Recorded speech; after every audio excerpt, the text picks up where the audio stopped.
Friends, आज मैं खांसी का ज़बरदस्त नुस्खा लेकर आई हूँ जो कि एक बार के इस्तेमाल से आपकी खांसी तुरंत सही हो जाएगी।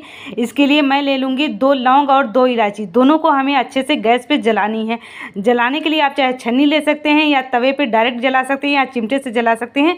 खूब अच्छे से जलाना है जिससे हमें इसकी राख बनानी है। चम्मच से रगड़ के हम इसकी राख बना लेंगे। राख बनाने के बाद फ्रेंड्स, इसमें 1 चम्मच हम अदरक का जूस मिला लेंगे। अदरक का जूस खांसी के लिए बहुत फ़ायदेमंद होता है। और इसमें 1 चम्मच शहद मिलाएंगे। शहद की प्रकृति गर्म होती है, इसलिए खांसी जुकाम सर्दी बलगम में बहुत ज़्यादा फायदेमंद होती है।